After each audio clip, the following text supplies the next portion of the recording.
This evening, we are here to listen to the state presentation on a proposal for the zoning amendment. There is no amendment on the table right now, so I want folks to be clear that this is not a, we are not voting on regulations tonight. We're hearing from the state and we're hearing from you.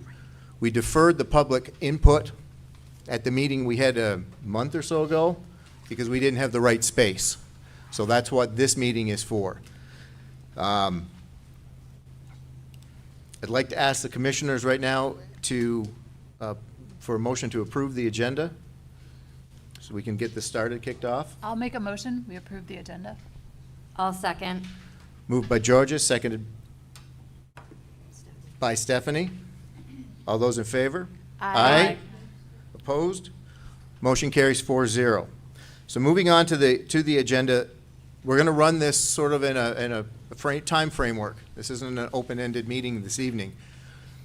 In each area that we've identified, the state's presentation, the second section is where the state will be responding to questions that commissioners and members of the public submitted to the town staff ahead of time. And then we're going to have a section that is for open forum from the public to ask questions of the state. And we'll have this be an open engagement back and forth. Each of these are time blocked. If at any point during these, when we get to the end, if we're not done, one of the takeaways or next steps will be a continuation.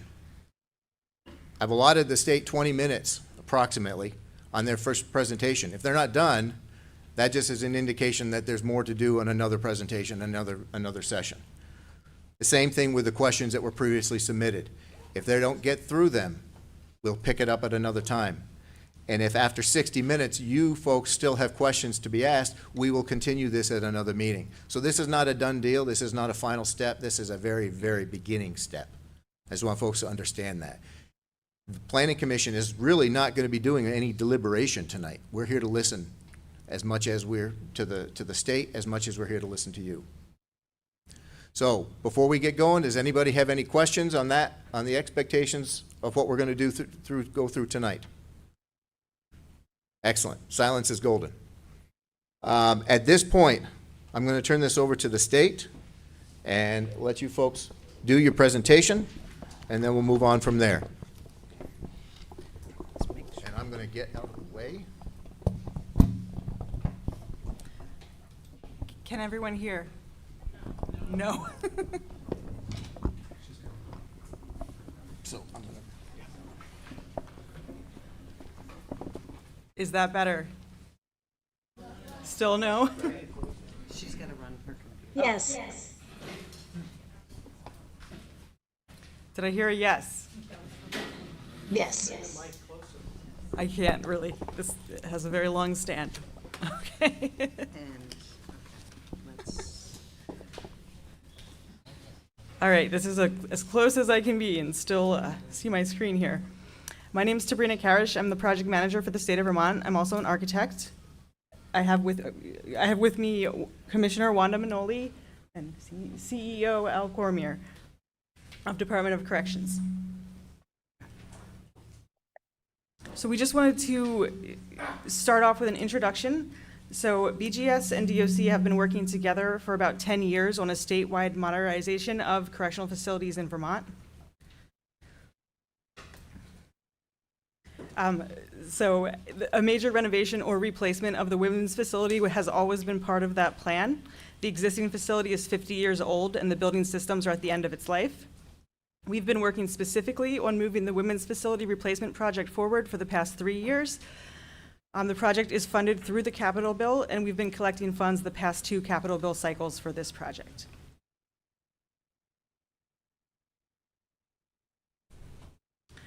So we've submitted a zoning change request to the town of Essex. The current zoning limits correctional facilities to the site where River Valley Therapeutic Residence is located. We don't own any more developable land in that area. Our request is the simplest request that would allow the correctional facilities to be on the 2 sites we're considering. There are many ways to accomplish this goal. We're just looking for a zoning change that would put these 2 sites in play so we can do further analysis and feasibility on each site. So we have done a presentation at the previous Planning Commission meeting that went in further detail into our site criteria and site selection. We've also had the Community Justice Center of Essex host 2 workshops that gave an explanation of the services that are offered within the facility and the community partners and their roles in the facility. Both of those presentations are recorded and are linked on our website. I don't know if there was enough for everyone, but there was some handouts where you signed in that have a QR code to that website. So one of the major criteria for selecting a site was we wanted to be in the greater Chittenden County area. We wanted to be as close to the existing facility as possible. The existing facility is located in South Burlington.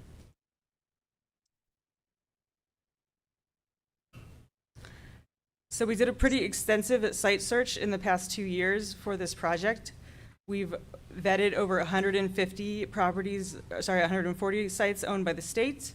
We've worked with a real estate consultant for private sites. We identified 5 private sites through that process, and then we conducted a publicly advertised statewide site search and gained about 20 sites from that process.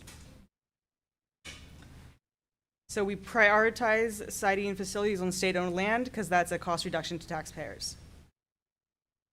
Of the 165 sites we vetted, besides these state-owned parcels, there was only 2 private sites in or near Chittenden County. It's like, I can't understand. This table's up here, move closer. They need to speak up, Dusty. It is hard to hear back here. Okay, there are people sitting back here.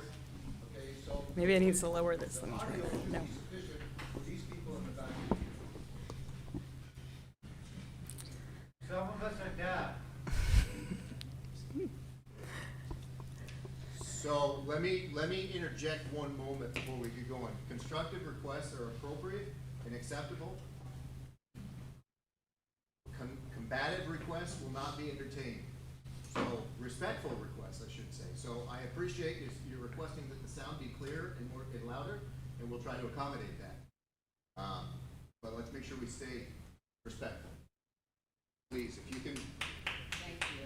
This is as close to my mouth as it can possibly be. Okay.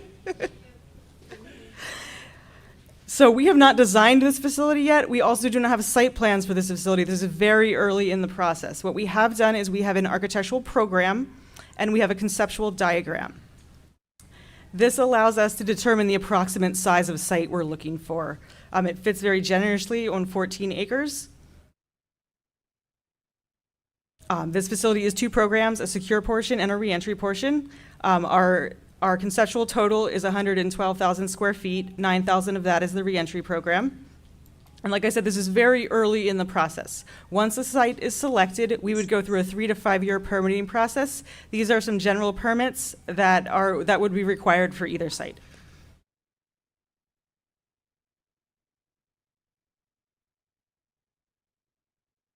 These are our planning use numbers. These are our estimated water usage and our estimated sewer usage. We also have preliminary traffic numbers. We had presented traffic numbers last time. Our engineers had accidentally used the total employee count as the shift change. So we had a very inflated number. We've fixed that and we've showed how we arrived at that number. We also have a 50% contingency, which we also included last time because we're so early in the process.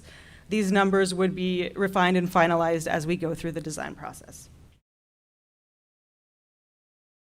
We've received a lot of questions on the sewer core. I've highlighted the 2 sites that we are considering on the sewer core map to show their location in basis to your existing core. So we are a huge user. If you compare these numbers, I believe there's maybe one other development that's a larger user than us. The state just knows that we have to help and assist in upgrades and extending lines wherever we go. So we have no preference. These sites are not in order. We have not done any feasibility studies between the 2 sites. We just know that they're large enough and there was no initial red flags. The first site is at the end of 289. This is on excess land from the Cirque Highway project. The Cirque Highway right-of-way is the small kind of tail of the site, and then the area between the 2 gray lines. The Vast Trail is also on here. This is that green line. The facility would be south, or, south. It would be south of that right away. In this area right here. And this just is a map that shows its location to the existing facility. This portion where the facility would be located is currently zoned to medium-density residential.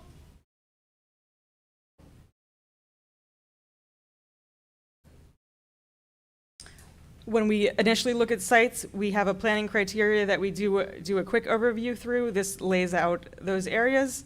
We had a few questions. Oops, I'm losing my place here. There we go. We had a few questions on environmental impact. We've done just an initial quick study to see if there are any known issues on the site. This area also shows the buildable area that's available on the site. It also shows steep grades, utility lines, other things like that. Getting more into that environmental impact, we would once again be in this area here. This is just showing utilities in relation to the site. The site, we've also received many questions on access. We have not designed this site yet. There are many options for access. And then this is very difficult to show grade in 2D, but I'm just trying to show that there is a great difference between roadways, residential areas to where we would be located on this site, which is about right here. And these are two. This is Susie Wilson Road, and this is Colchester Road. Site 2 is off of River Road within sight of the North Williston Road intersection. We would be in the larger portion at the top of the site, once again within a 17-minute drive of the existing facility. In this area where the facility would be located is zoned industrial. Once again, quite a few steep grades on the sites. The buildable area is up here. On this site, we would be utilizing both of these buildable areas.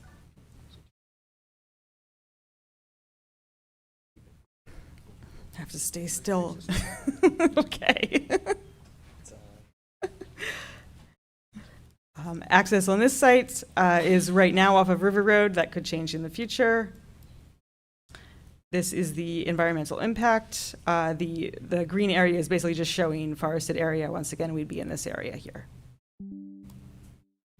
This is showing location of existing utilities.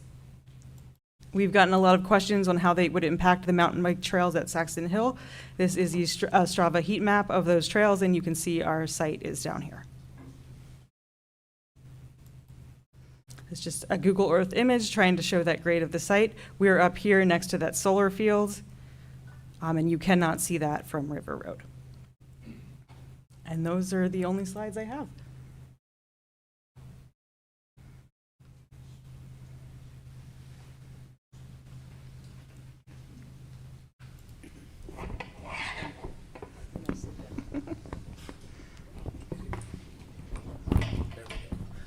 So at this point, since the presentation is done, let's take a quick break to see if we can readjust the speaker to provide better acoustics towards the back of the room. And then we'll jump into looking at some of the questions that were provided to you in advance. Okay? So we're going to take 5 and see if we can do a sound adjustment. You're gonna moderate. Steve, you're up. I think so. I'm gonna verify that.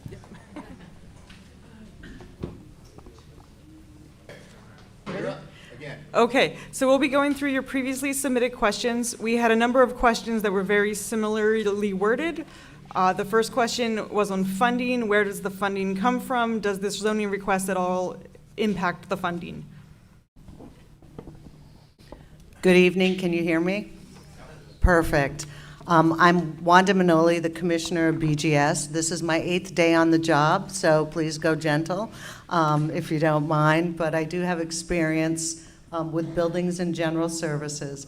So our projects that we build that are state facilities are typically funded through the capital bill. It's a 2-year funding program, and this is the dollars that we borrow, and it's based on 10-year planning. So this project, as mentioned earlier, has been in the process in a long-term in master planning, and we have currently identified over $15 million that has been set aside for this project to start to do the work that we're doing, which is design development, finding a site location, and looking at where the appropriate sites are. We will continue to ask for funding as we advance this, because we will have to, as Tabrina said, we're looking 3 to 5 years out. So it will be ongoing funding, but there is commitment.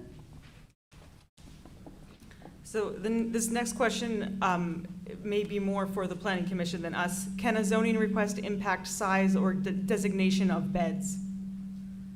I don't know if either one of you want to take that one,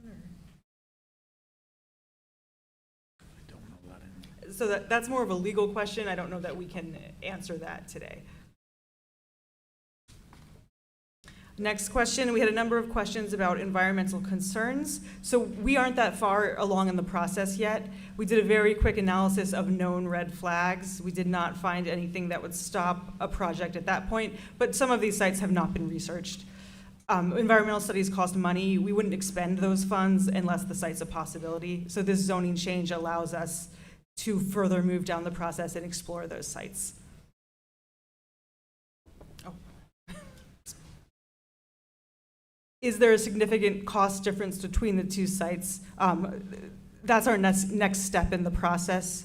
If a zoning change is granted for one or both sites, we would do those analyses and determine if there is a cost difference between the two sites. What benefits to the community is it to have the facility located in Essex? When we work with, can you hear me? I think it's really important for this community to know that when the state advances projects like this or others in communities, we work in partnership, and we work in partnership with the communities. So what are the opportunities? I think as we determine where the site is, then that's where the conversation really advances. At this point, it's a little early to tell, but I think there are common things that every community does get from state facilities. It can be increased jobs, it can be increased revenue to your businesses. There are other opportunities on the development side, but that's all to be determined because again, we have to go back to where's the location and are we going to continue with that. But we are committed to working with you. The next question, is the state requesting the option, i.e. zoning change for correctional facilities, to be added to all state-owned parcels? So as I said previously, we made a very broad request. There's very many complicated ways to accomplish this. So we've made a broad, simple request, and we've stated our intentions, and this allows the Planning Commission to determine if it's appropriate for the community. Can a women's facility ever be converted to a men's facility? So technically, yes, it can be. Our current facility was built in 1970. The current women's facility was built in 1971, built to house men. It then housed men and women, then housed just men, now houses just women. We've seen the women move to at least 3 different sites over the years, but we've never built a women's specific facility. So while the technical answer is yes, it can be, our intent is not to ever change that it would be just a women's facility based on the design that we're looking at. And so we do have a DOC master plan, and that plan to change this facility to a men's facility is not in that plan, and it also lays out the modernization of the men's facilities. The next question, what are the physical facility differences between men and women-oriented facilities? And then they've asked clinics, privacy, windows, light, access to outdoors, adequate space. Those items are mostly the same between a men's and women's facility. The big difference is you have some different types of beds, different types of medical needs. Women are generally not as purposefully, these are of course generalizations, but they're not as purposefully destructive as men, so we can usually go down to softer finishes. They also don't tend to climb or try to escape. So we don't, we're not looking at a facility that has razor wire or anything like that. It's not in how we build modern correctional facilities. Do you have anything you want to add? No, I think you've covered it. Okay. Will we be safe? I know this sounds basic, but people have genuine concerns. How did neighbors in South Burlington feel about being near the facility? And did crime increase in the community at all? What do the South Burlington police say about this? So I don't know what the neighbors said when that facility was built in 1971, and we've seen some different iterations of that facility, as I mentioned earlier. But I think the neighbors do feel safe. I think we've been a good partner to the South Burlington community in that location. We've heard the chief from South Burlington speak at the last public meeting, and also on one of the remote sessions that was offered. They've been good partners with us, and I feel they think we're good partners to them. We haven't seen an increase in crime around the facility because the facility is located there.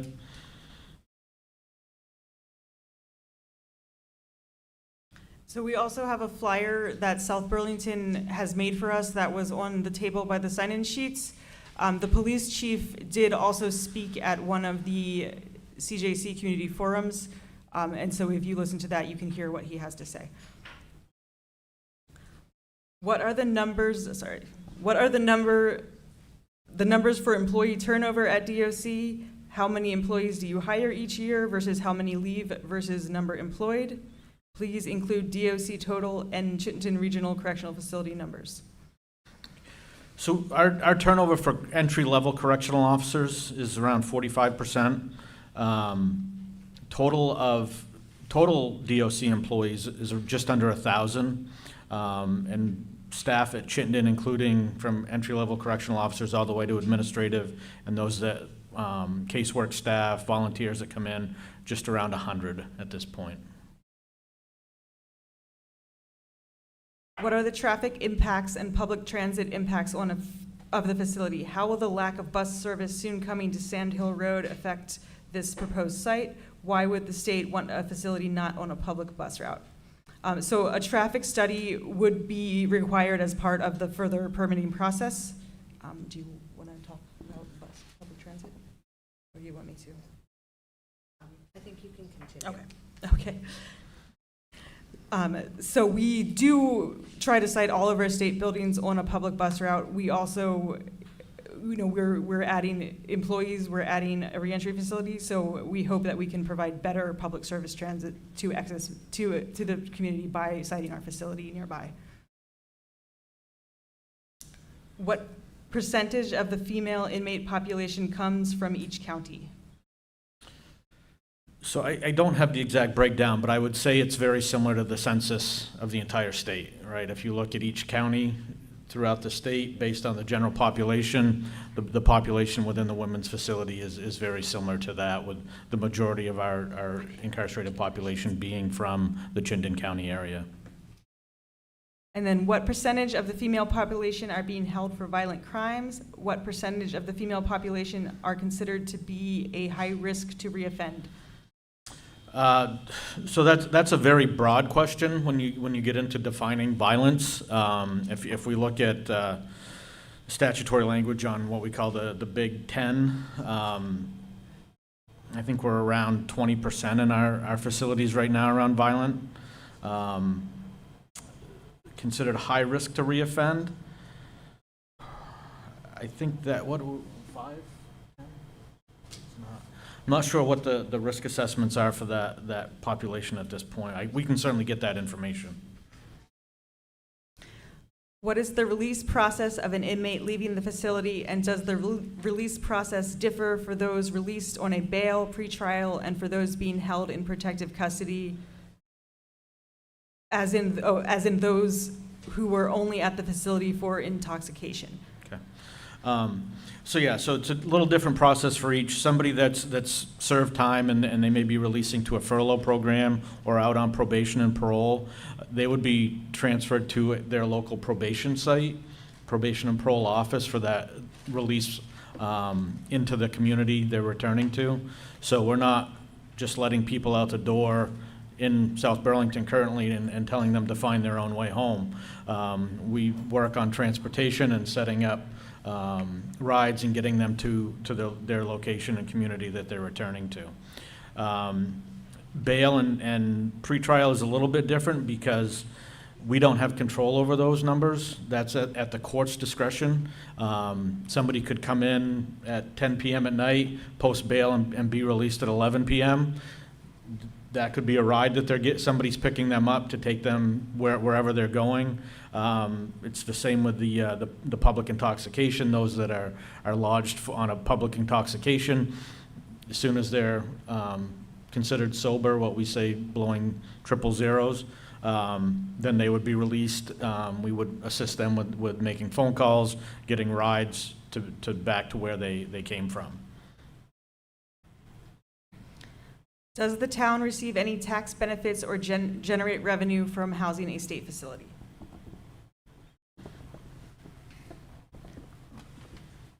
So there's currently in statute, there is a formula, and your community has benefits from this now, but we do calculate a payment for property in lieu of property taxes.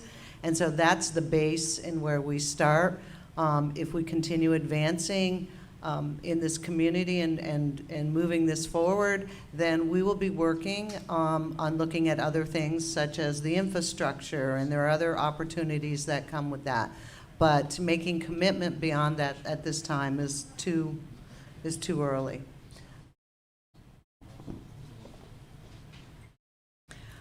Would approval of a zoning change mean us as a community relinquish any rights to decisions about this parcel of land? What if the state decides in the future to turn into a male population? Would we have any say in that? So that all depends on how the zoning language is worded. What are the security standards that would be followed in the design and construction of the prison? So we follow the American Correctional Association standards and the National Institute of Corrections standards. Next question is, would a sidewalk be placed on the side of River Road to allow employees to walk from the bus stop to the main entrance? So we are not that far in the process yet. Things like where communities would like sidewalks, planning buffers, lighting, all those things would be discussed under conditional use and site plan approval. How is the flow of traffic going to be managed on North Williston and River Roads? The assumption is traffic would increase exponentially with the prison off River Road. How would this be managed? So as part of the permitting process, we would conduct a traffic study. And from that study, it would determine if there were any things that we would need to do to mitigate traffic issues. How many state-owned properties are there in Essex? I don't know the total number. I only looked at properties that were large enough for our site. There were 4 properties on that list. These were the only 2 that were feasible from a development cost standpoint. And I just like that we could get that information. We will forward that information to you from our space book. I apologize we didn't bring it.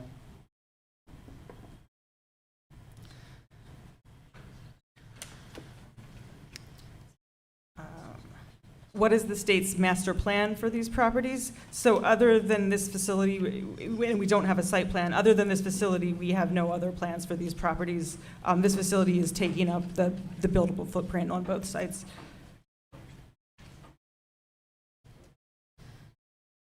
What commitment is the state willing to make to guarantee property owners won't be hurt financing this zoning change or property values?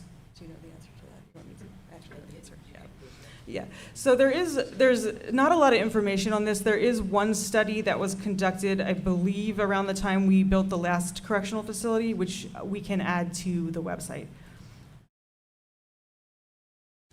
Why aren't you building out the existing zoned property? That is where the River Valley Therapeutic Residence sits. That site, it's been a long time since I looked at it. I was also the project manager for that project. I think it's a little over 10 acres, and that facility is utilizing the buildable area on that site. It would not have been large enough for this facility. And then we have some specific questions about state property in Colchester, wanting to know how many acres of land the state owns on Barnes Avenue. That's Camp Johnson, that's owned by the military. DOT District 5 garage, question is whether we could build there. That property is fully utilized by AOT. What's to say another entity wouldn't come forward in the future and ask the same concession from the town for properties? Why would we give any entity such a special condition? Anyone can ask for a zoning change if there's not a special privilege granted to the state. And this one, has Irene Warner, state senator, been authorized by the state of Vermont to speak on behalf of the project? Has she been authorized to answer questions from the public and provide data on behalf of DOC or the state? If so, please provide the scope of this position and so that the public can understand who the point of contact is. Who would the appropriate point of contact be?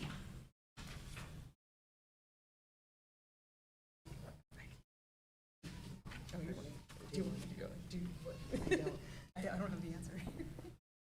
I think it's really, I'm not going to answer every specific question that was in that list. Your state senator, your representative in the community can always reach out and ask us questions. I don't know what information was provided to the senator. I'm not sure in what way this question it was being used, but I do know we will provide information to your representatives that you have voted into office. And I think it's pretty that basic. And on the website, there's also an email address that you can ask specific questions to. It goes directly to me, don't overwhelm me. You've mentioned a couple times the website. Can you make sure that maybe share that with folks so they have it?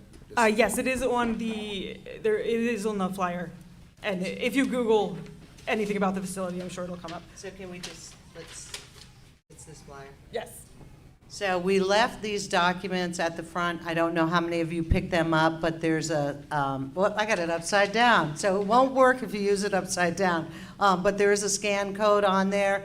And if we don't have enough of these available, we'll make sure you have access to that information.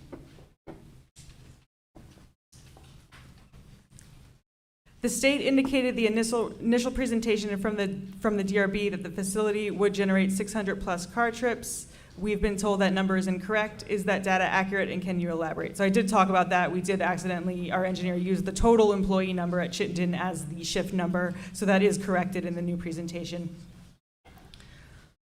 Why were correctional, and these may have been posed to the Plan Commission, I may have accidentally copied them. Why were correctional facilities excluded from residential areas originally? What has changed that makes this proposal a good idea? That's a question for the Planning Commission. The current proposal is for a minimum security women's facility. If zoning is changed, would that prohibit a higher security, higher risk population correctional facility to be built in residential zones? Do you want to talk about what?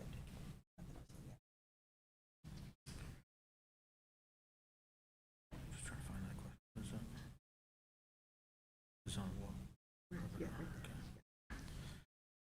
Well, I think as we're looking to build, and again, still early in the process and in the design phase of this facility, and we're looking at a minimum security, I think to one of the earlier questions on the difference in design, we don't see the level of behavioral issues with the female population, different in how we supervise them. So I don't think we would ever look at a higher security, and the way we're designing this facility is to be treatment-informed, trauma-informed, not a maximum security facility. And I think the cost to upfit something to a maximum security would be astronomical. I can't imagine that we would ever see a higher risk or higher security type facility to replace a minimum security facility being built.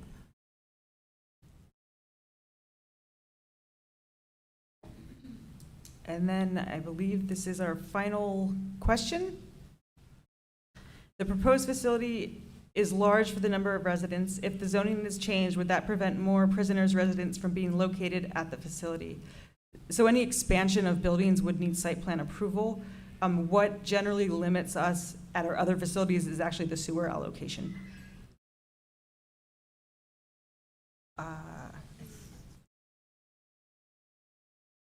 think that's it. We have another question about crime. I'll ask it just in case you have more information. Our main concern is how will families be protected from potential uptick in crime from released residents? So I'll say that we've never, knock on wood, we've never had an escape from a women's facility. So I think that data speaks for itself. And then I think referring back to the chief from South Burlington and the information that he's provided, I think gives good information on how successful we've been in South Burlington and not seeing that increase in crime in that area. And they can, some of the data that they've provided is around their responses to the facility, how often they're there, why they come there. Most activity that happens within a correctional facility is handled by Vermont State Police, not the local police. So Vermont State Police have authority over and jurisdiction over correctional facilities. So the burden on the town police force would not be that great.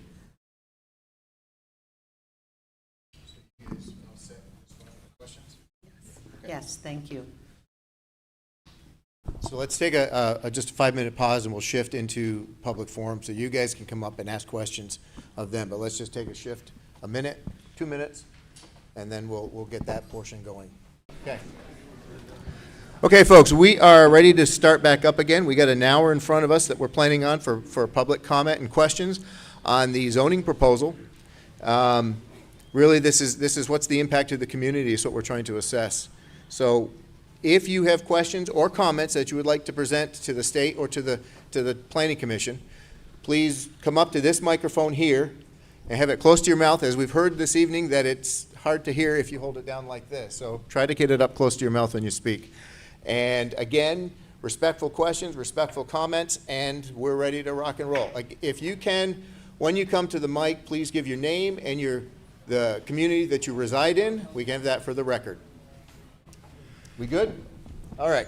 Hello, I'm Marina Brown. I come from a community that is affected by a prison, so I can speak from this. I am from the Newport area, and I am coming to Essex to speak about this. And Newport has not been affected positively by the prison there.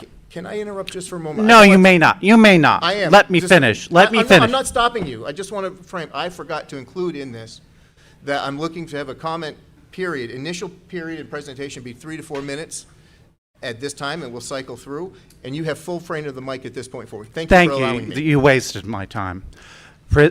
I will say prisons degrade a town.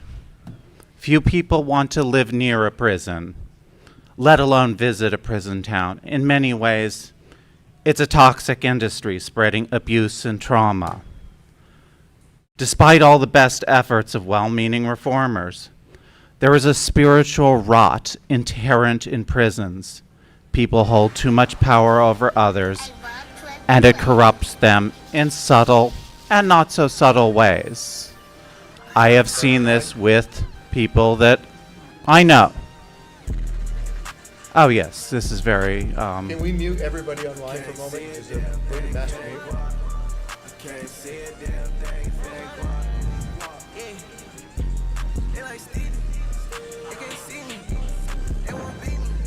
If you're online at this moment and you're not muted, please mute. And if there's a tech person who knows what they're doing, they can mute Be this. respectful, please. Thank you. You don't want that in your town. There is no escaping the fact that prisons and their so-called industries are nothing more than legalized human trafficking. Profits are made and lost over bodies in chains. I agree. And all you prison advocates don't even try to tell me there are no chains.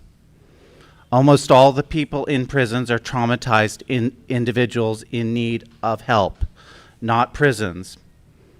There are no trauma-informed prisons. Despite all the efforts of kind-hearted reformers, prisons are and always will be places of rape and abuse. Even if you could make a humane prison, you could not put a person who has been raped in prison in a humane way. In the end, the BS about trauma-informed prisons is just a way to keep the profits flowing from prisons flowing. Say no to a prison in your town or anywhere. Most people women in prisons are there because they struck out an abuser, became addicted, or mentally ill. Building more prison space for them is unconscionable. Say no to jailers, say no to jails. This is not something that is in the interest of Essex. It is not in the interest of Vermont or the country Okay, or the stop. world. Hold on, please. I don't want to lose. You please don't walk away because you've been interrupted by people online. And this has got to stop.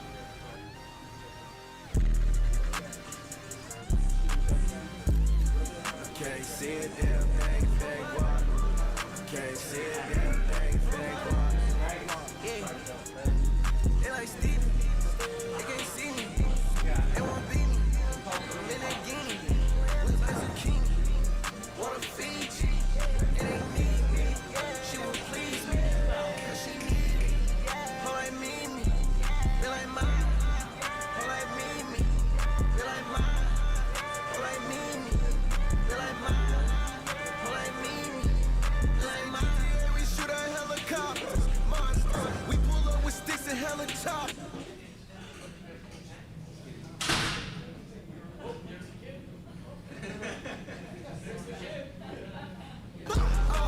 We don't fuck with niggas, they the cops. I put my heart and soul into the Glock. Bitch, us, never them. You ain't that, bitch, I'm a him. You get zapped if it's static. You get mad, it gon' peel. Smoke.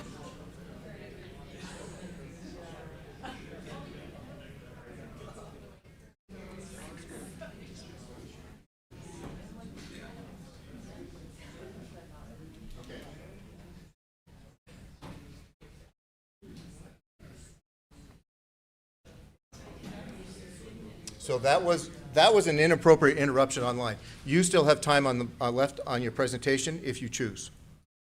In fact, I'm even going to reset. You have. Okay, I mean, I will talk about that. I've known people who worked in these prisons, and I've seen how it deteriorated people's personalities. There's very good meaning people, and it is spiritual rot. It should be ended, this kind of trying to build more prisons. And people who are at that table, who are profiting from this, you should not do that. You should walk away. This is a job that you should not do in conscience, good conscience, do. It needs to stop, this kind of stuff. I've loved too many people who have been put in prison and have come out damaged. And where does the cost for dealing with a traumatized family member go? Who bears that cost? Does the state? No. It's the family members. It's the neighborhood. It's their loved ones who have to put them back together and hold them. And with prison guards, many of them become quite violent. They bring their violence home. This is a very well-known thing that people who work in these industries become violent and they bring their violence home. I have been threatened by a former prison guard who became a guard in a hospital after he was fired from a local prison. This was something that was created by this system. And this is not something you want in your neighborhood. And you were talking about South Burlington not having a lot of crime. What about the crime in the prison? There was a rape epidemic in Chittenden. Many people were raped. Many guards had to be fired. The people in those prisons are our family. They are members of our community. When I say, is there crime in a community?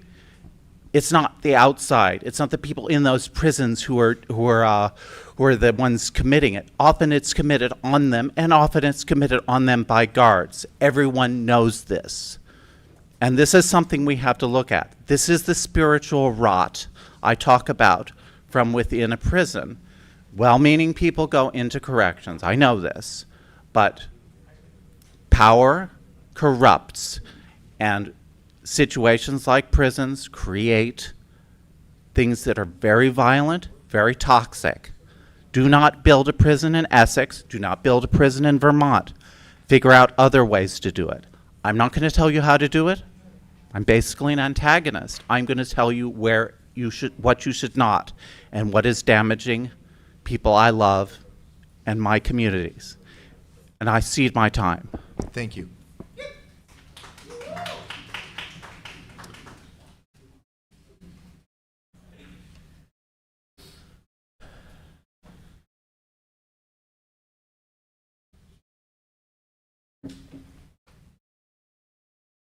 Hi, Chris Lundberg. I live in Essex, Vermont. It's interesting. I moved to Essex about 15 years ago, and we were looking for a community with good schools and good people, and we found that in Essex.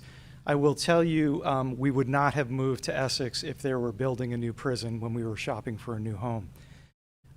It's interesting also, I grew up in Ossining, New York, which some of you may know is the location of Sing Sing Prison.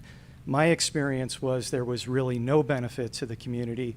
There was quite a bit of damage. A lot of the families of the incarcerated tended to move close to the prison. Can you move the mic closer? Yeah, just sure. Pick it right up if you want. I'll just pick it up. Could you guys not hear me back there? Yeah, we were getting Oh, I high sign. apologize. Yes, sir. I don't know what you heard or you didn't hear, but I grew up in Ossining, New York, which is the location of Sing Sing Prison. My personal experience was there was no benefit to the town at all. There was quite a bit of damage to the town. A lot of the families of the incarcerated ended up moving close to the prison, and that community was changed in that way. Folks who lived near the prison found it impossible to sell their homes. It was generally negative for the environment. Interesting. I did write down a question. I just want to share that to see if we can get some answers, because I didn't feel like we got a lot of answers. What I heard was a lot of, we don't know, we're still looking into it. And I think what we really want to know is about process. So I just jotted down a few things. All Essex residents appreciate the importance of preserving law and order in our state and local community. We appreciate and respect what you're trying to do. And I think most of us actually recognize and respect the role incarceration plays in that goal. The need for an improved women's facility has been well explained, and most residents understand the deficiencies of the existing South Burlington facility. I think this is probably thrilling news for residents of South Burlington. That problem has just gone away, and folks near that facility may actually be able to sell their homes someday, which they're probably pretty excited about. However, the enthusiasm for this project by some stakeholders ignores a fundamental principle of economics. Specifically, resources such as land and money are scarce and have alternative uses. While a new women's prison might be one possible use of these valuable resources, there are many others that have not enjoyed similar exploration or debate. Many residents in Essex would not include a women's prison on a list of possible uses for limited resources of land and cash. Moreover, many also feel such a prison facility would cause irreparable harm in terms of public safety, quality of life, and property values. I include myself among those who are adamantly opposed to this project. In exactly what manner will our opinion be considered in the decision-making process? Will there be a vote, or are meetings like this sort of a way to pretend that we're taking public taxpayer opinion into account? I'm going to field that because this is really the decision to move forward as far as whether or not the proposal is entertained for the town regulations and town is part of the planning commission's process. And the state can present, and what we're doing is asking them for information. We're asking you for questions. It's the planning commission through a public process that is public at every step of the way to decide whether or not the impact or the benefit, which is greater, the impact or the negative impact or the positive benefit. And we're not even close to being there yet. So this is a very public process. Whether or not it goes to a vote, I don't know. If zoning regulations, they go to the select board for final approval, which they also have public input in addition to the planning commission's public input. So workshops like this are one of the best tools that we have to hear the concerns. And, you know, I'm not slamming the state, I'm not slamming the community.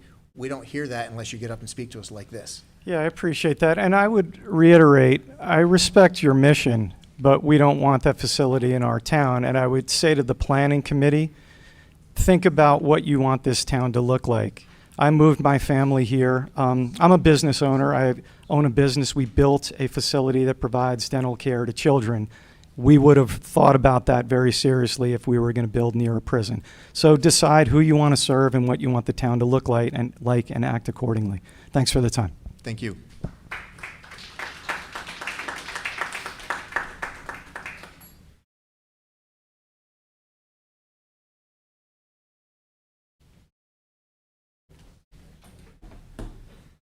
Good evening. My name is Matt Cohen. I'm an Essex resident.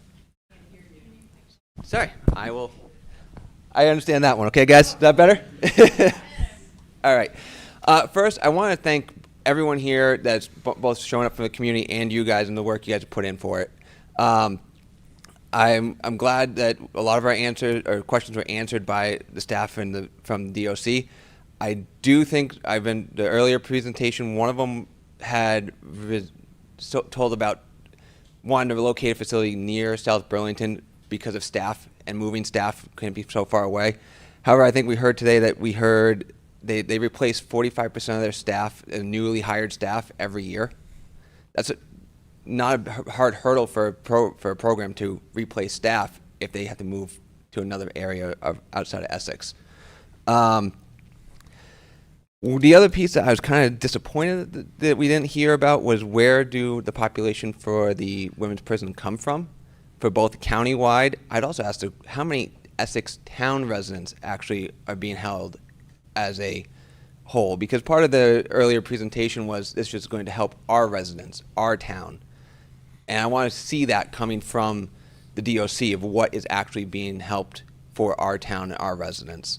And then as well as Chittenden County as a whole. And I want to see the exact numbers compared to the guesstimates. I'm also kind of sad that we didn't see the numbers for the high-risk reoffenders and those who are deemed high risk, being held for high risk. That data is publicly available on your website. I'd like you to even at this meeting maybe pull that website up and go through that data with us. Might be helpful for our residents to know who would we be housing here. Who are we, if we are building a facility, who is going to be in that facility?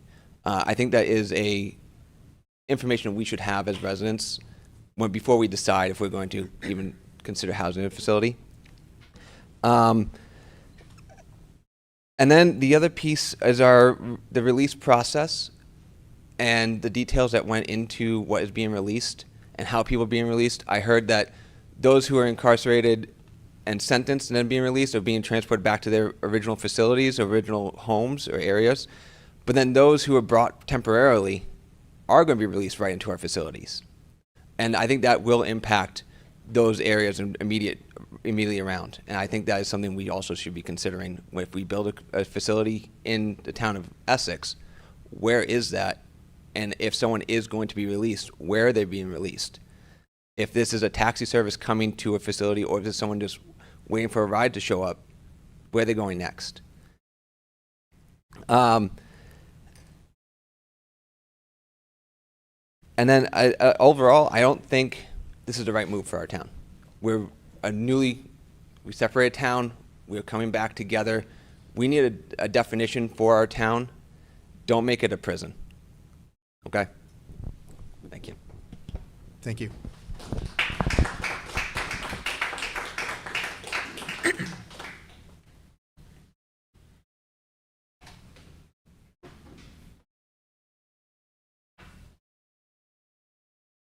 Save time, grab the mic.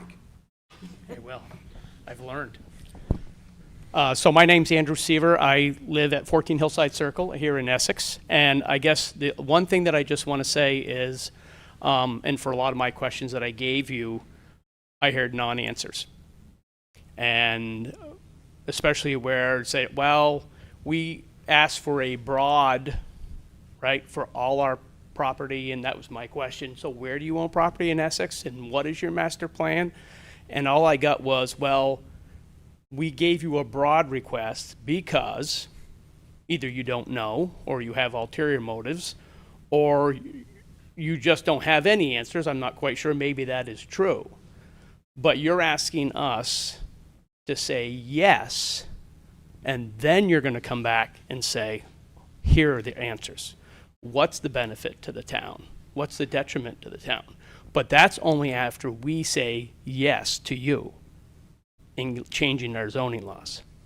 Now, there's one other question that I put in there, which is more for the zoning, for folks to understand, is that when we change this for the state, what does this mean for any other landowner or entity coming into Essex and saying, I want the same treatment? What do you do then? The cat's out of the bag.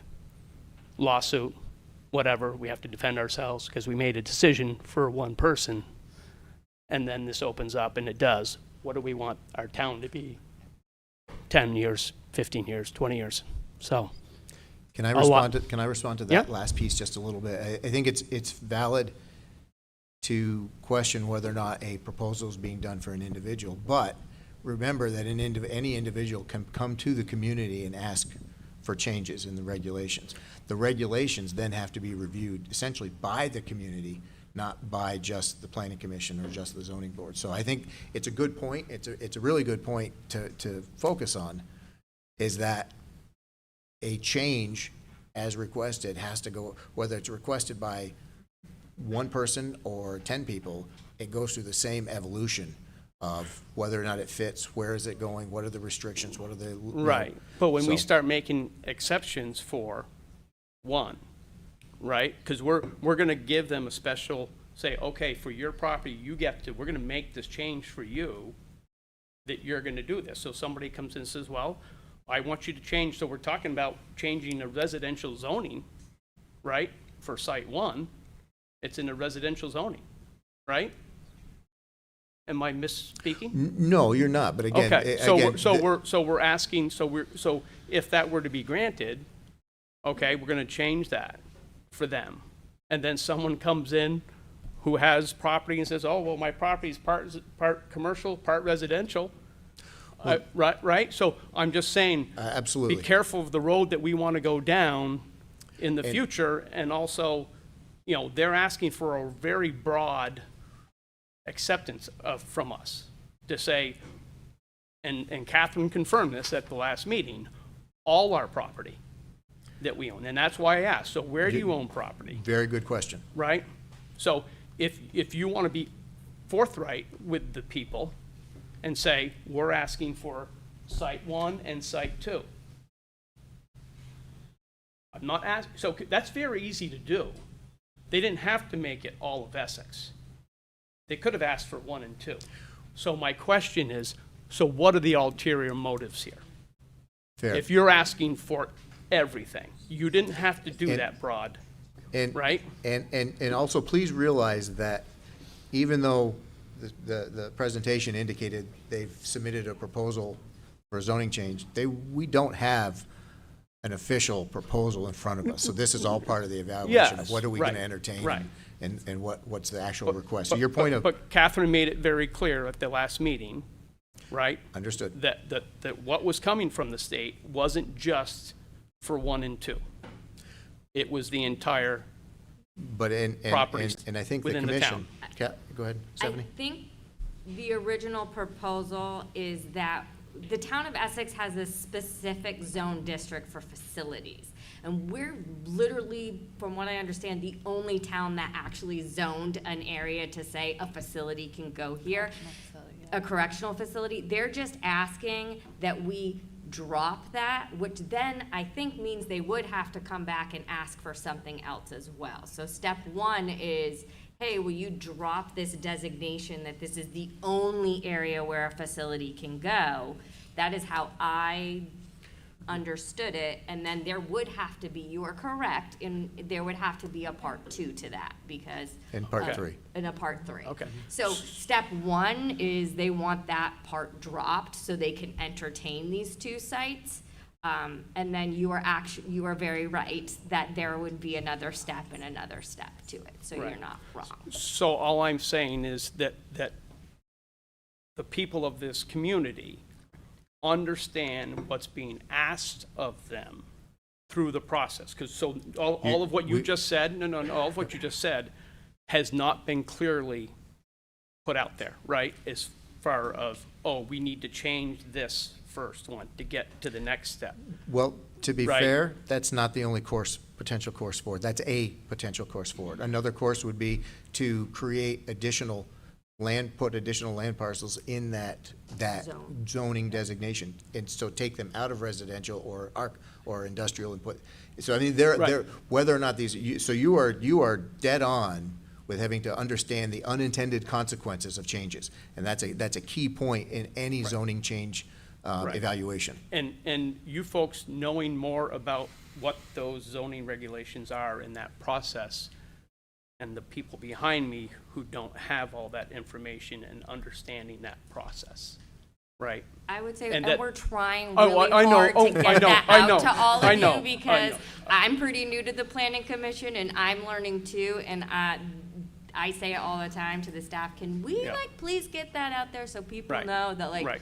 as Yeah. Destin said tonight, we're not voting on anything. No, no, no. And Yeah. we really want Exactly. you all to know how this is gonna Right. move forward. But the concern is that we got no answers tonight.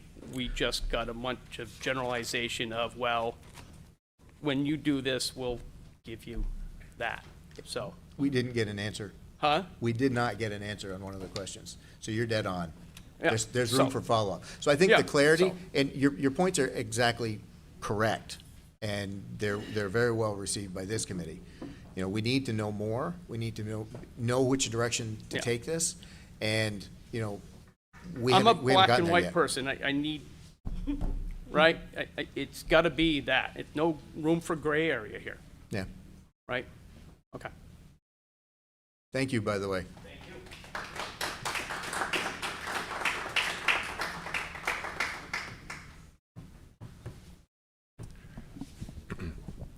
Thank You you. might want to hang on to it. Yeah. Otherwise, your back could be. Nils Giddens, resident of Essex. Thank you for the opportunity to put some of our community's thoughts together here. I'm going to go pretty granular here as opposed to some of the broad concepts. The Sand Hill Road bus stop came up in one of the questions. But specifically, it seems that the public transportation issue within the town is fundamentally at odds with some of your prime criteria for this project. I'm not sure how Site 1, for instance,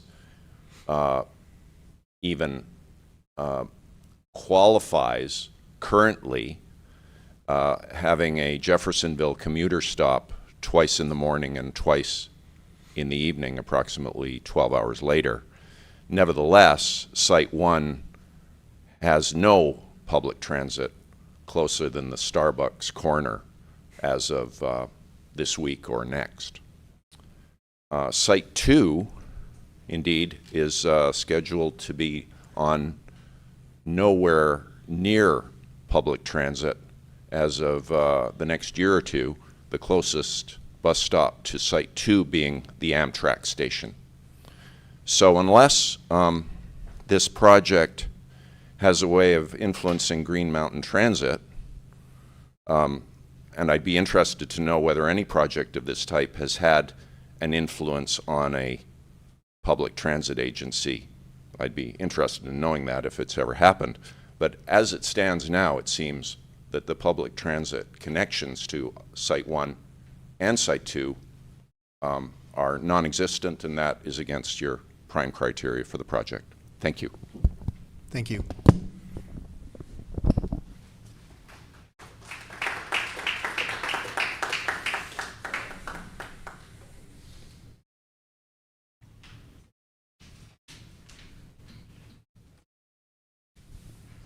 My name is Lorna, and I'm from Essex. You might want to grab it or bring it closer, because people out there are going to holler at us. All right. My name is Lorna, and I'm from Essex Town. I guess my thought is that it's all fun and well for you to talk about a building, and much of the description of this building is an IKEA-styled Scandinavian thing. I think what brings fear to people's mind is you're moving a building from one section of the Chittenden County to another without changing the internal structure. And what I don't hear is that you're going to change in the operating of this and make it better for the people that have to incarcerate there, so that they're not making this their permanent home. And the fear is that people get scared because they see what is going on in the old building and they think we're doing much of the same, we're just putting a different building around it. And I'd like to know, secondly, is there an intent that if this building did get built on either site, that it would go to a private operating company to operate this facility? And that in and of itself has huge repercussions. But my bigger issue is that what are you doing to change the internal, what's going on inside of the building to help the people, as opposed to just being much of the same, which is high turnover. There's no end of poor programs that are being cut, that there's a gender sensitivity services, et cetera, and none of that doesn't sound like any work has been done on that to change the environment. Thank you. Thank you.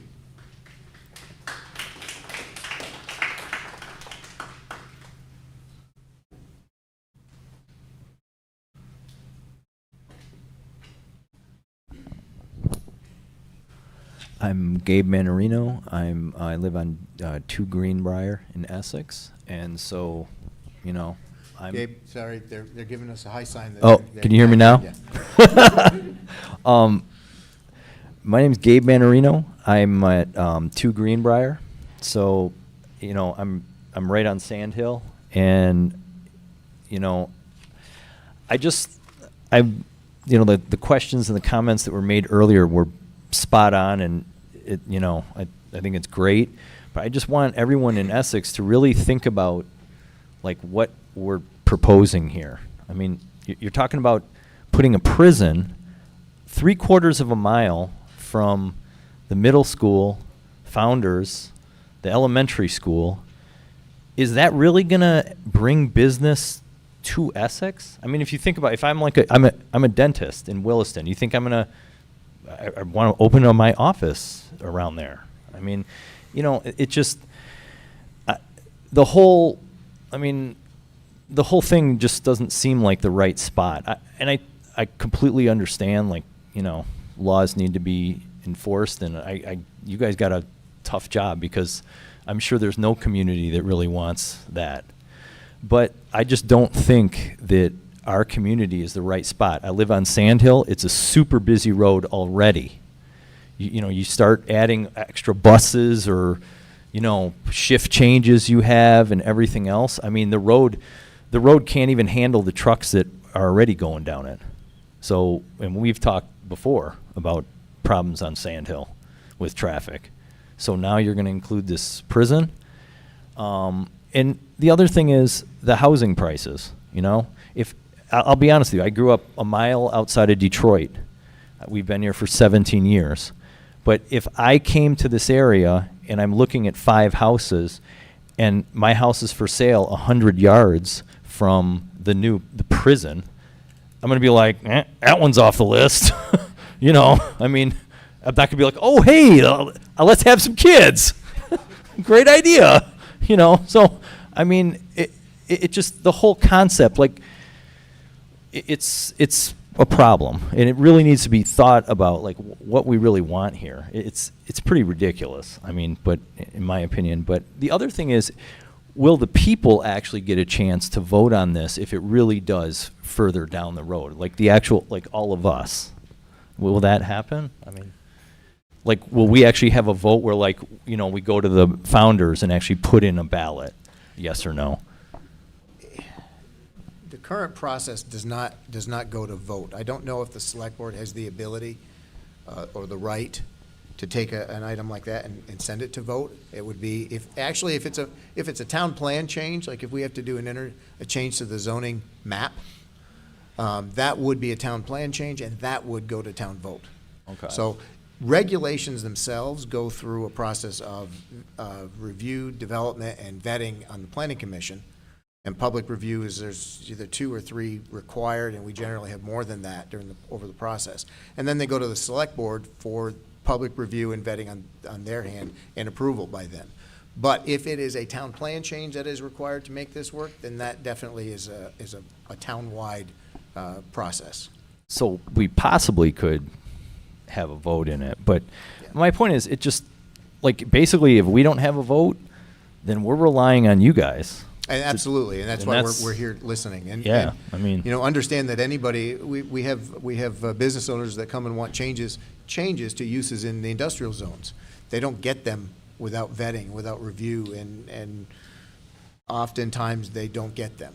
I mean, So, that's good. I think it is not a simple process, and I think Mr. Severs, you know, he very clearly illustrated the point is we have to be very aware of the law of unintended consequences. Well, absolutely, and even like what they were saying about how, like, okay, like, South Burlington was a women's prison, then it went to a men's, and it went to a, if all of a sudden, like, oh, hey, now there's razor wire around there, I guess they switch it to the men's.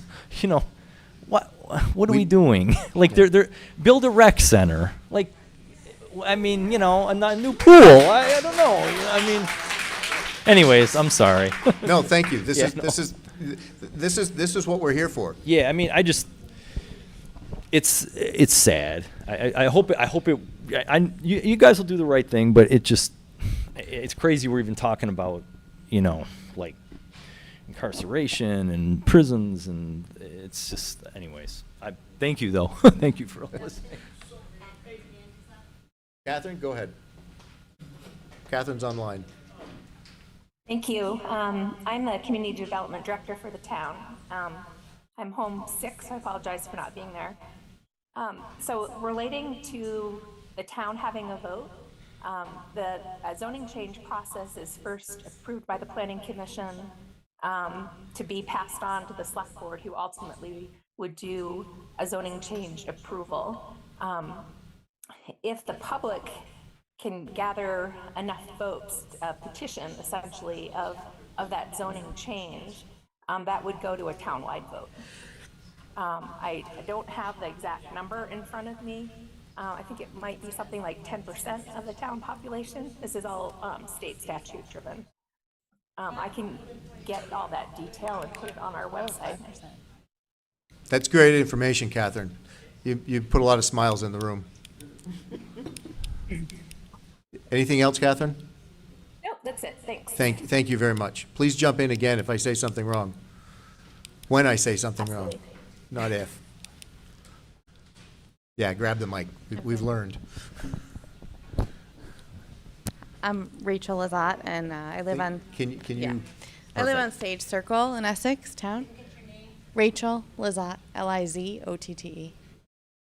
Nels, can you hear? No, so you're going to have to speak up loud. All right. I have to say that, like others had said today, that I will say zero tangible information was given about improvements to the town, zero information about traffic improvement, zero answers about the effect on property values, and I feel like these questions are pretty basic, and if the state wants us to, or the town to give a little, we have to be able to make informed decisions, and we can't make those informed decisions with the information they gave us. It's way too broad, it's way too vague, it frankly won't help. And I have to say that there was a very outdated study that's been circulating around about the effect on property values. And essentially, it's too outdated and it's incongruent to use, in my opinion. But there was a footnote in that study. And it basically says that, in a nutshell, that anyone can, when a prison comes or a prison project comes, that anyone who can afford to will move away. And what does that do to the town? And what does that do to the folks that can't afford to move away? And the bigger picture, what does that do? What does that do? Does that meet the town's mission for equity? Are we serving all the residents at that point when some folks have the opportunity to be able to move and some don't? Because, like someone else said, no one wants to live in a prison town. Why would they? I agree with all the other things said, that it's, it's too close to schools. Property values, that information is untested. How would we sell our homes? What would the value be? And to be quite frank, I agree that the conditions in the current facility are atrocious, but I just am adamantly against Essex as a location.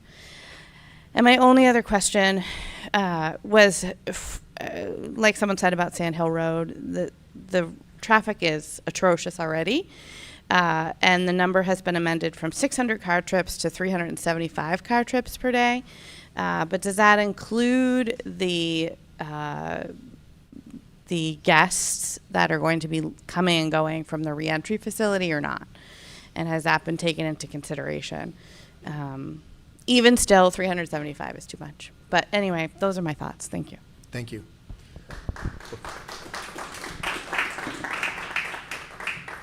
Before we get to the next speaker, do you folks, are you of a mind to provide any response back to what we've heard so far, or are these things that you want to digest?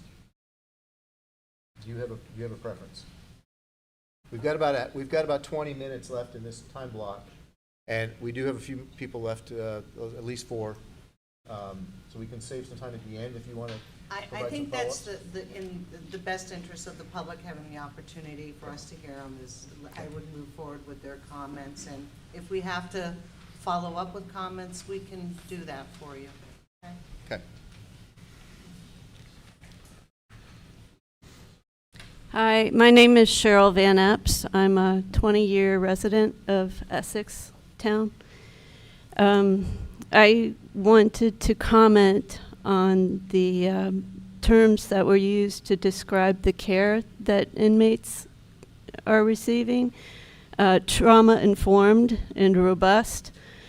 I myself am a survivor of a brain injury, and I've experienced both the mental health and the medical health systems here, and I can tell you systems are not up to where they should be.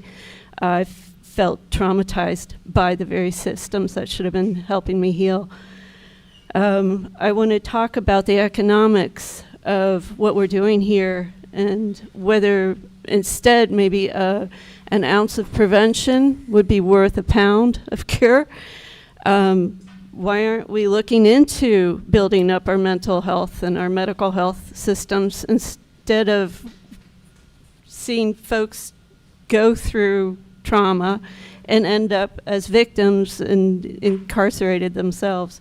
There's a high prevalence, I'm sorry, my logic is flowing, I try to my best, but there's a high prevalence of brain injury in the folks who are incarcerated. I'm sorry to hear that did not hear it mentioned that fact is true.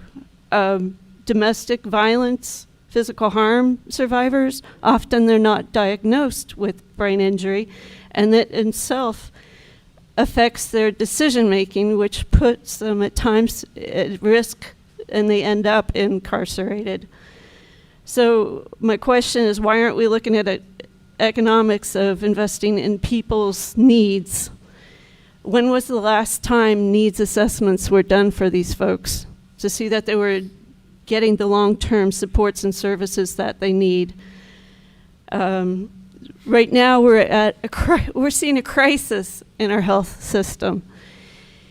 So serving on the Brain Injury Advisory Board, I learned there's a shortage of case managers for the state. So my question is, how can we have a robust or trauma-informed system, prison system, if the general population is also facing this crisis? Where's this kind of come from?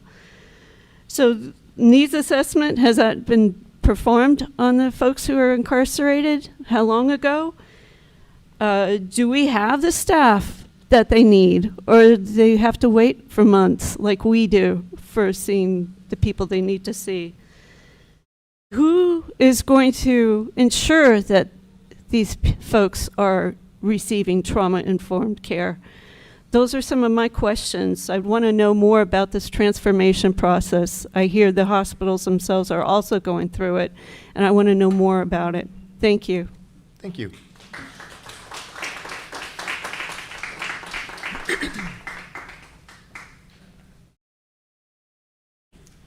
I really appreciate those questions about trauma-informed, gender-responsive. My name is Mary Beth Redmond. I'm a former state rep here. Make sure you get the mic sure. close because.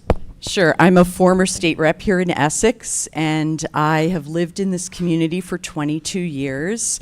And I live in the town where this project is being considered. And I guess I want to say, like, what more challenging thing is there to do than to site a prison facility in the state of Vermont? There is no harder task. And it's something that I, as the head of as an executive director of a transitional housing agency for people coming out of incarceration, I have had to go door to door and get people to approve a transitional housing facility in order to site a place like this. It's incredibly hard to do. It's easy to bring the fear up and have all of this intense feeling about it. The reality is that the facility now in South Burlington, which, by the way, South Burlington doesn't want to lose.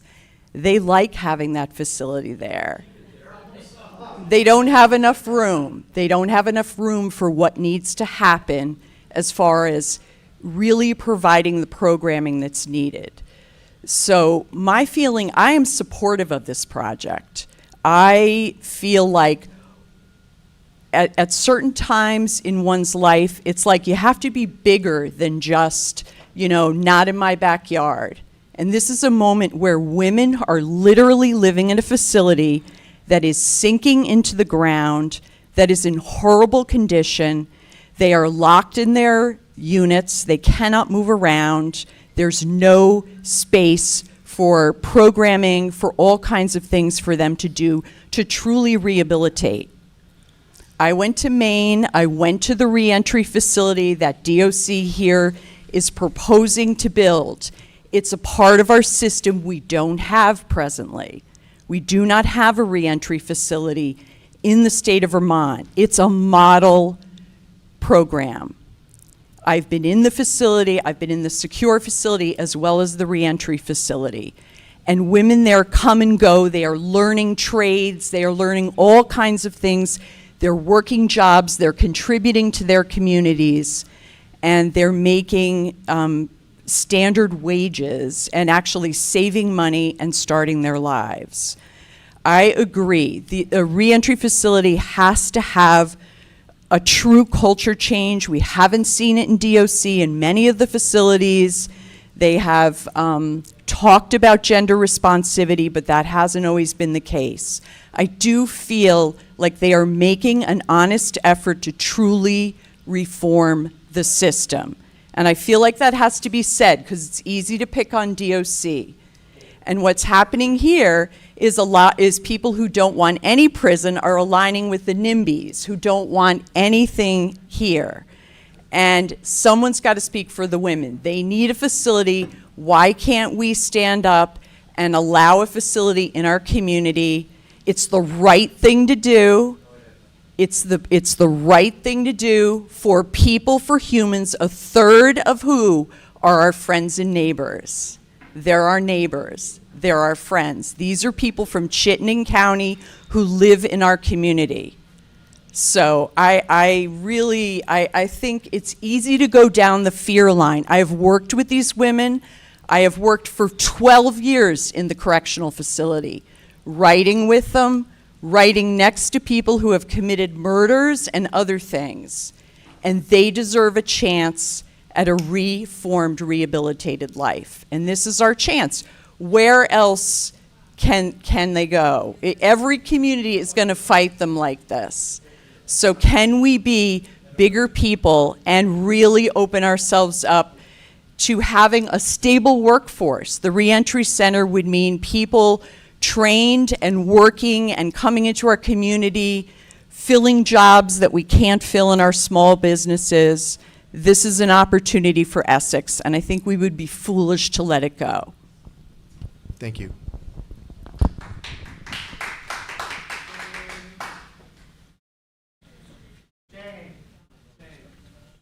Yeah. So I'd like to remind everybody here, let's be respectful of all the viewpoints that are presented. Let's be respectful of the viewpoints that are presented, and I'd like not to have significant interruptions when people are speaking. Thank you. Go ahead. My name is Brian Clifford. I live in Essex Town. I just want to point out that what we didn't see today was part of the Department of Corrections pitch to build this facility was as was just mentioned, the horrid conditions of Chittenden Regional. And I feel like somebody should note that these are problems that were ultimately under the they were created under the responsibility of the Department of Corrections. And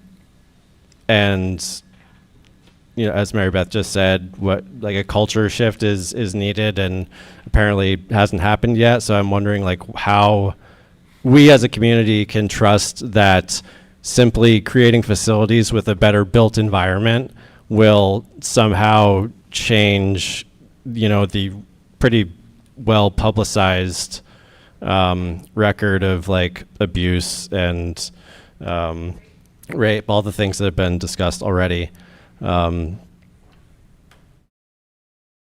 So there's that part. I also had something to say to the Planning Commission. I was at the end of the last not the last meeting, but one of the last meetings where certain commission members were kind of saying that they wanted to avoid ideological battles at this point, and that the idea is this is more of a procedural step in a long line of steps. And eventually we'll get to the point where the community can have a discussion about whether or not we want this prison here. And I just like to push back on that a little bit, because I feel like every step that people take, and y'all are kind of in charge in a lot of ways of deciding what kind of community Essex is and becomes. And every step along the way is something that gets us there. And I'm happy to keep doing these conversations, and I'm glad this is happening. But I just want to call attention to the fact that this is the easiest way to shut this down. The DOC has a $200 million budget. 1,000 people work for the DOC. They have political connections far beyond anybody else in this room. So if the community does kind of come out with a cohesive argument against approving these changes, I hope that you listen to them. Thank you.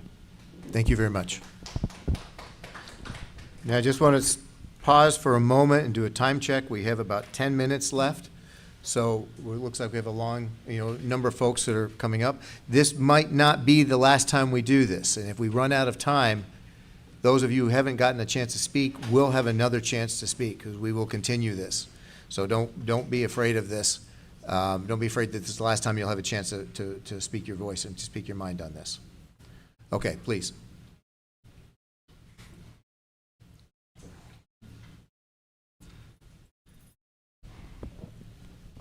Shodachi Kahi. Greetings. In Upsalok. The Crow people. This is my Could people. you grab the mic a little bit, because it's not coming across real well. Shodachi Kahi. Kokose Ine Epona Rose. Banasha Abdulhila. Hello, my name is Epona Rose. My responsibility to my communities is shield out war. I am not here for political debate or opinions of left or right. I am here to address the ideas of your colonial patriarchal complex that you know as the United States. So do you have comment on the zoning proposal that's presented by the state? I'm commenting on incarceration in general and the problems with it. So we really need, this conversation needs to Sure, be tied to... okay, we can to do the- that. Excuse me. So, Excuse me. As- I think at this, I will let you speak just a moment. I do not appreciate shout outs from the crowd, because this is the meeting that we are here to discuss the zoning proposal request from the state of Vermont. This is not the larger discussion. I will give you the floor, and I'm going to reset the timer so you have the full 4 minutes at your disposal, please. My line of work is I'm a longtime land defender, and I am not an activist because that's in the colonial light. My interests, I'm a living, breathing example of somebody who has been incarcerated repeatedly for sovereignty, for land defense issues, for basic human rights. I'm not interested in a politician when they speak how it improves lives, when it's clearly seen that it tears families apart. Babies don't have mothers. It hurts some of our communities really bad. I'm talking about the nature of incarceration, how a new building is of no help and of no use. I'm not interested in reform. You can't paint the walls pretty and not recognize it as the iron house, cutting off families, breaking homes. I now walk out to public, and it never gave me better opportunities. All it did for me is cut me off of opportunities. I am now forced to walk this path to fight against your America that I recognize as Turtle Island. There are so many that come out damaged with more trauma, trauma-informed. It's been repeated again and again here tonight. It causes trauma. I have been assigned to Vermont by the courts for a type of political sanctuary that then turned into prosecution because I defended myself, attacked by 5 men. Is this justice? Do we house women every time that like something happens and you just like, that's how we fix it?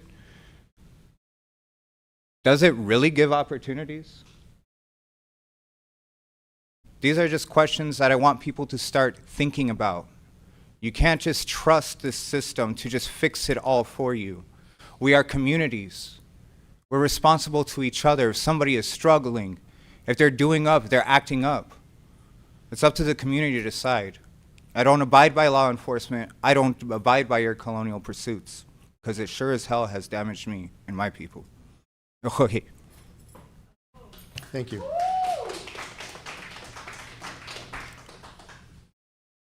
This will be the last speaker for tonight. And I would ask, before you get started, sir, anybody else who's going to speak, I would really like it is if you could potentially give the staff your comments or questions so we can make sure that we get them on the record for the next meeting that we have on this. I don't want to lose track of it. You're up, sir. My name's Brad Jackson.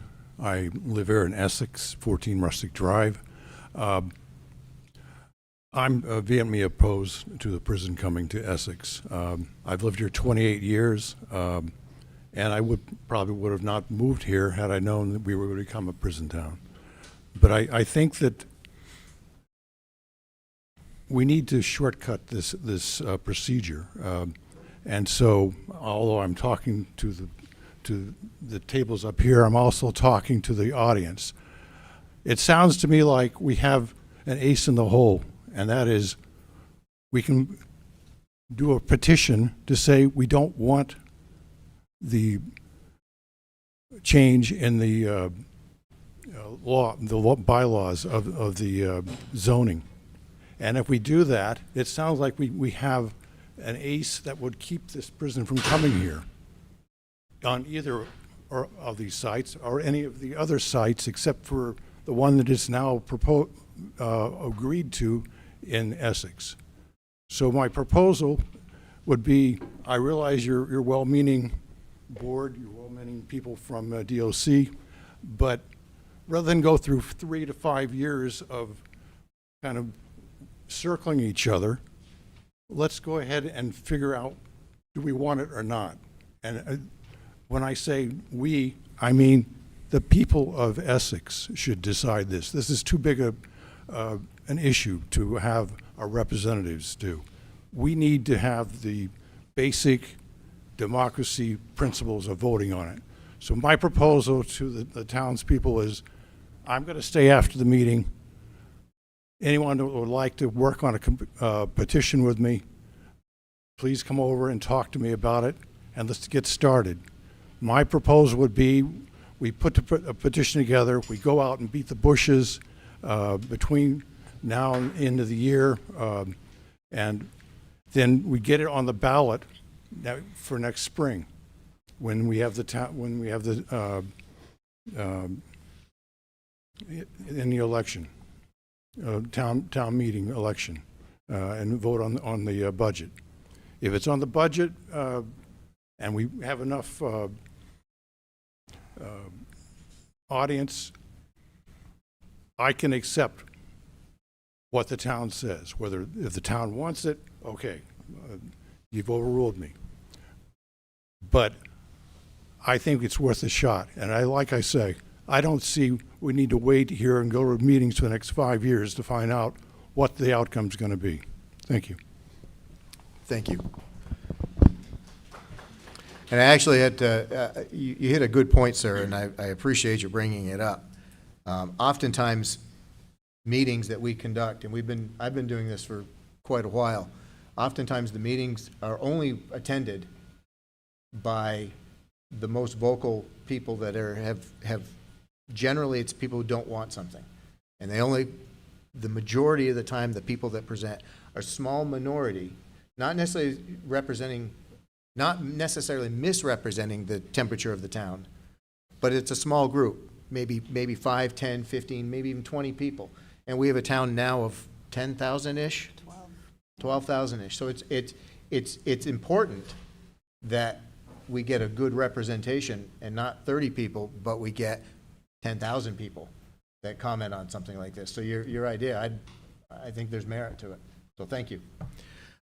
With that, we are at the hour mark for this comment. I see 4 people here, 5 people, and there was a 6th person up. I really would like it if you folks could give your names. If you've got something short and sweet and you want to throw it out for a minute or so, we can go another 5 minutes. But we do have a little bit of discussion to happen, and we've also got to break down the cafeteria. We got to get kicked out at a certain time. So we do have a time frame on this. So if you've got a minute or less, come on up. We'll go for an extra 5. Otherwise, if you could make sure that the staff has your name, and I think we'll try to reach out to you directly prior to the next meeting and get your comments or questions so they're included right off the bat. So, Max, you're right there.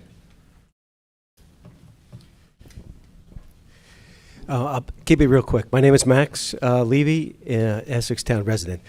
In the town plan, I don't think the folks who prioritize what they want to see the town look like in the future, I don't know, where does the prison come in that list?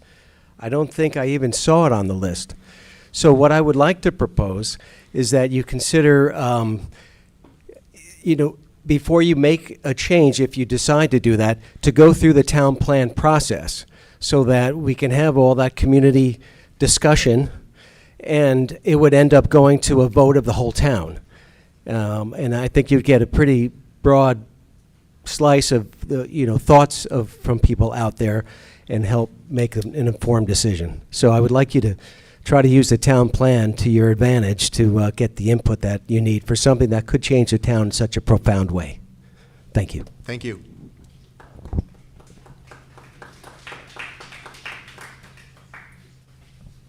Mark Redmond, I live in Essex, lived here 22 years. 21 years ago, I visited the prison. When it was a men's prison, it was atrocious how bad it was, the conditions. I went back 8 years ago to do some volunteer work, thinking now that there's women here, it'll be better. It wasn't, it was worse.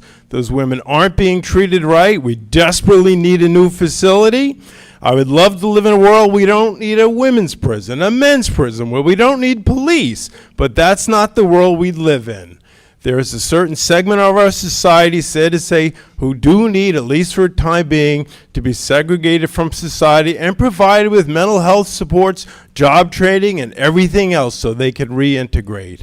I do not object. Essex is being asked to make a sacrifice and step up. That's the kind of town I want to live in. I do not object to this proposal as it stands. Thank you. Thank you.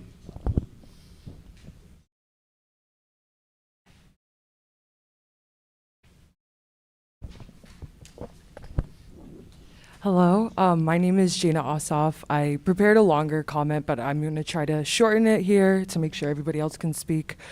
But I just really want to hold the line for the fact that $70 million on a new prison is not only unnecessary but fiscally irresponsible, especially when we have around 100 people in our women's prison currently, with 1/3 awaiting trial and only around 13 only having 5 years until their minimum release date. I feel like those are extremely manageable numbers to start exploring something different. We could build a healing campus, something separate that actually addresses these underlying issues leading to incarceration. And contrary to what has been shared, there's no such thing as a trauma-informed prison. Currently and formerly incarcerated women and other experts reject this progressive myth. No matter how modern the new prison is, women and gender expansive individuals will still be incarcerated instead of provided with housing, treatment, and other community resources. Currently, it's around $95,000 per person at the women's prison to incarcerate them, and that's excluding people who have chronic illnesses, who are pregnant. Just thinking about all the amazing things we could resource with that kind of money and start actually making improvements to our community, I just think we have so many beautiful possibilities there. And So if we could move on to the next person, come on if you want, because we're going over, well over a minute at this stage, and I don't want to lose. okay, I'll just place here that 95% of the women in our women's prison have experienced sexual or domestic violence. So we understand why people got to these points. And I think Cheryl was speaking earlier about traumatic brain injuries and the effects of trauma on people. People do not want to be committing high levels of harm. There's something wrong there. And we really need to switch our approach to the harm that's being committed in our communities. Thank you. Just leave it there, I guess. And there'll be additional opportunities to be more expansive if you choose. Okay. Last one.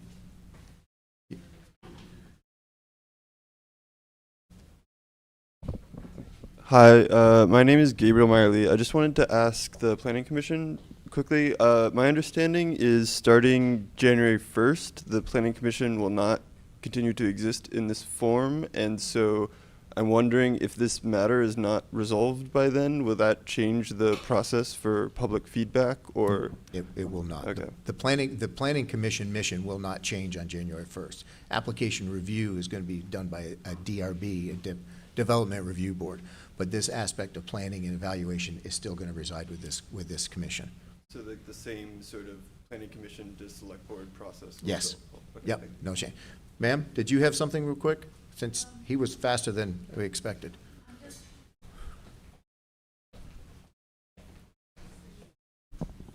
My name's Lisa Goodrich, and I've lived in Essex for 24 years now, and I'm just going to ask one of a number of questions that came to mind this evening.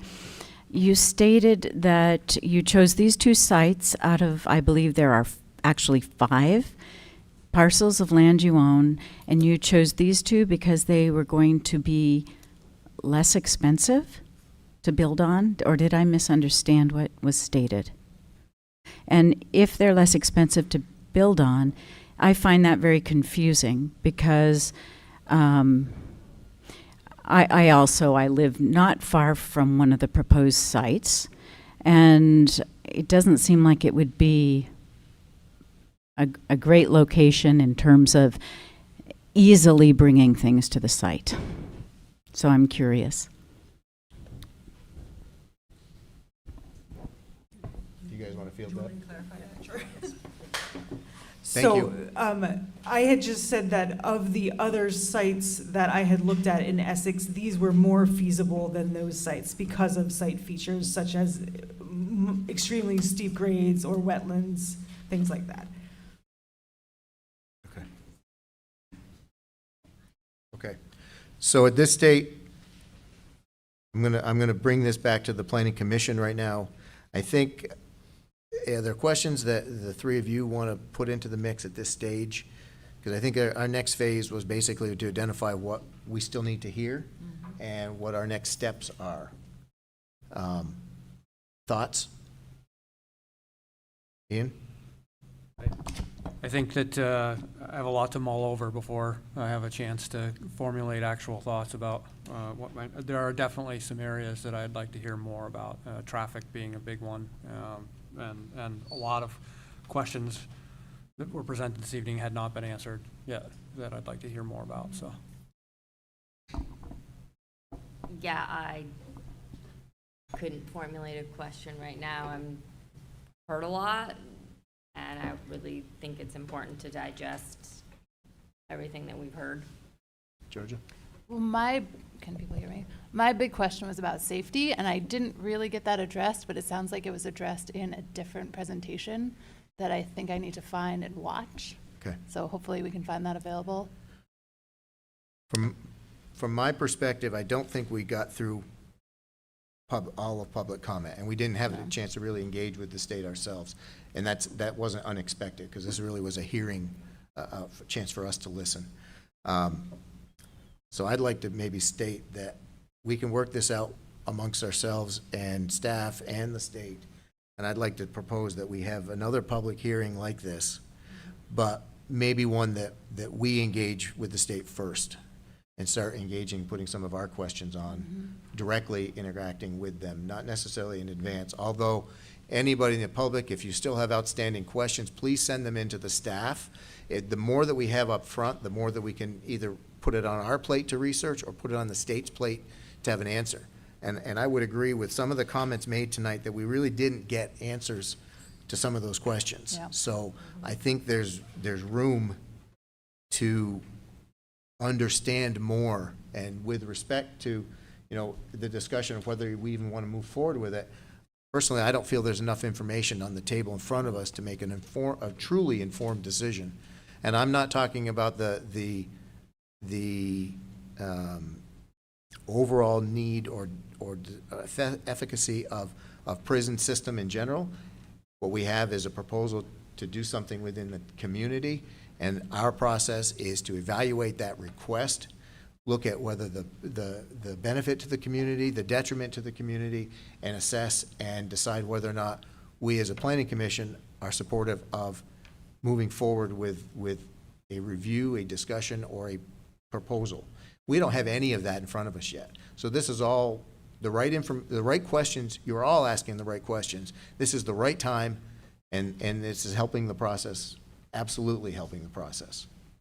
So with that, Kent, Sharon, and if Catherine is still on, let's put it on our next agenda for an internal discussion.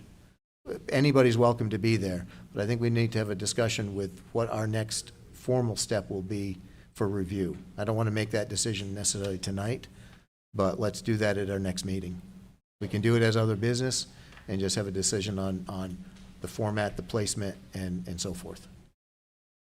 And then again, in the meantime, I really, truly encourage you to submit questions, comments, questions to staff. Let them have them on hand. It'll help decide, do we need to go in the cafeteria where we have enough room for everyone to sit here, or can we do it in the town office, which is a smaller venue? And it's very challenging to have a good dialogue. So with that, I think we're going to call it for the evening, and I would take a motion from anybody to adjourn. I'll make a motion. We adjourn for the evening. I'll second. Moved by Georgia, seconded by Stephanie. All those in favor? Aye.